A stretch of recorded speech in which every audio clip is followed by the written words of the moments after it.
Hai guys, saya Mandi.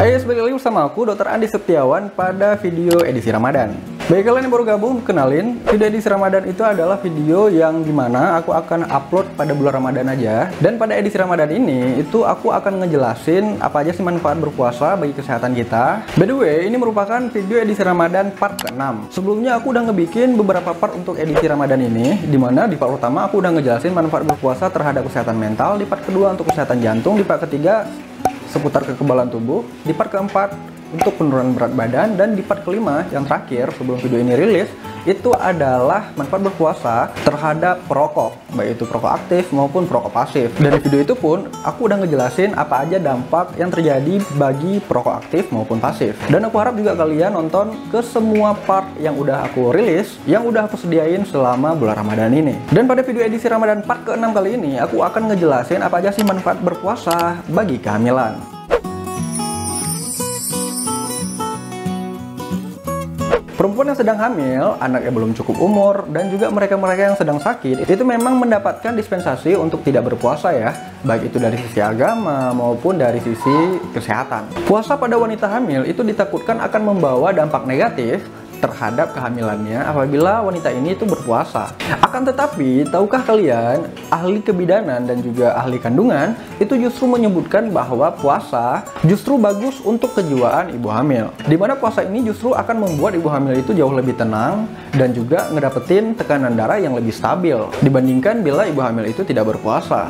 Dan keadaan ibu yang lebih tenang otomatis akan membuat dampak positif juga terhadap janinnya. Karena janinnya juga akan lebih tenang dan tidak akan terlalu berkontraksi. Karena memang apabila janin terlalu sering berkontraksi itu juga tidak baik bagi kesehatan janinnya. Bila gerakan janin itu lebih tenang, itu tidak hanya memberikan dampak positif terhadap perkembangan bayinya, juga akan mempermudah persalinan ibu nantinya. Karena memang apabila kontraksi terjadi tidak terlalu sering, otomatis gerakan janinnya juga akan jadi lebih lembut dan itu membuat ibunya juga akan mudah dalam persalinan. Jadi memang sepositif itu nih apabila ibu hamil itu melakukan ibadah puasa. Meski berpuasa bukan berarti pola makan tidak diperhatikan, karena memang pola makan itu harus tetap diperhatiin.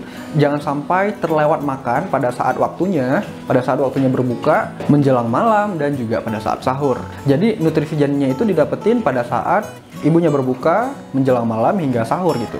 Karena pada saat-saat itulah pola makan sangat penting diperhatiin untuk memenuhi nutrisi harian yang dibutuhkan oleh ibu hamil dan juga janinnya. Selain nutrisi, asupan air juga sangat penting diperhatiin. Dimana untuk memenuhi kebutuhan air yang diperlukan oleh tubuh kalian bisa minum minimal 2 gelas saat berbuka, 2 gelas saat menjelang malam, dan 2 gelas lagi pada saat kalian sahur. Dan bila kalian minum 3 gelas, 4 gelas, itu malah lebih bagus untuk memenuhi kebutuhan air harian kalian.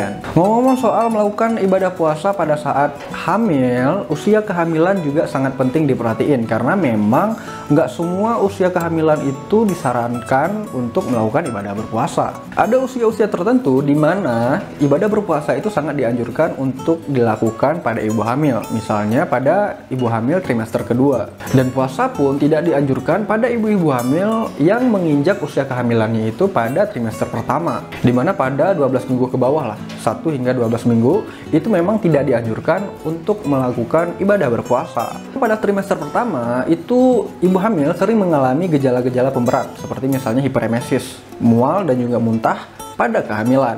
Dan ditakutin puasa justru akan memperberat keadaan ibu hamil tersebut, yaitu ibu hamil di trimester pertama. Dan untuk trimester kedua, memang ibu hamil itu dianjurkan untuk berpuasa pada trimester kedua, tapi tetap ibu hamilnya itu harus mengontrol berkala bagaimana perkembangan kehamilannya.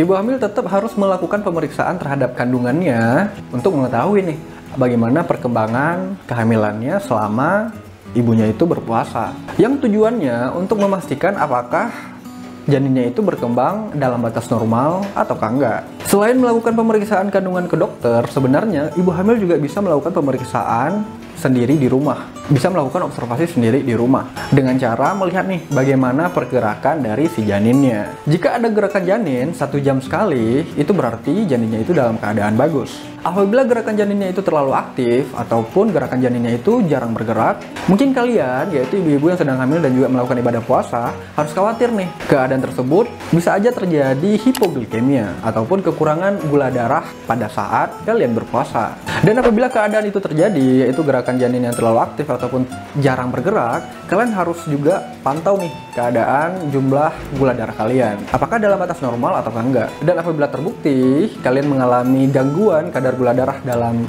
tubuh kalian, untuk kedepannya kalian tidak disarankan untuk melakukan ibadah berpuasa selama masa kehamilan kalian. Dan selain berpuasa nih, melakukan tarawih ataupun olahraga ringan seperti misalnya jalan-jalan sore itu juga bisa dilakuin selama masa kehamilan. Jadi nggak ada batasan nih untuk kalian tidak melakukan olahraga ringan. Karena memang banyak kok wanita-wanita hamil, terutama di tempat aku bekerja, mereka masih bisa melakukan aktivitas sehari-hari mereka. Ya memang ada batasan wanita hamil dengan wanita yang tidak hamil gitu. Meskipun wanita hamil itu lebih rentan terhadap trauma, bukan berarti itu membatasi mereka untuk melakukan aktivitas-aktivitas sehari-hari.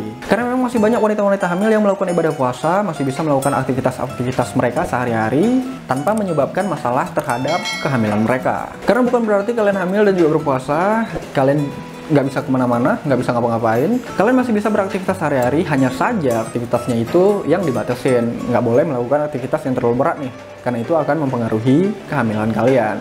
Oh iya guys, gitu aja video kali ini. Aku harap video kali ini bisa menambah wawasan kalian, bisa bermanfaat buat kalian juga. Dan seperti biasa, like video ini jika kalian suka, cuekin aja jika kalian nggak suka, share ke teman-teman kalian yang menurut kalian butuh informasi yang ada di video kali ini, terutama bagi teman-teman kalian nih, ataupun istri kalian yang sedang hamil. Kalian harus share video ini ke mereka, oke? Subscribe juga channel ini dan tekan tombol lonceng notifikasinya agar kalian tahu terus kapan video terbaru di-upload tiap minggunya. Follow aku juga di Instagram @adisetiawan karena aku juga cukup sering meng-share beberapa informasi di sana juga. Oke, sekian dan terima kasih. See you next video. Bye-bye.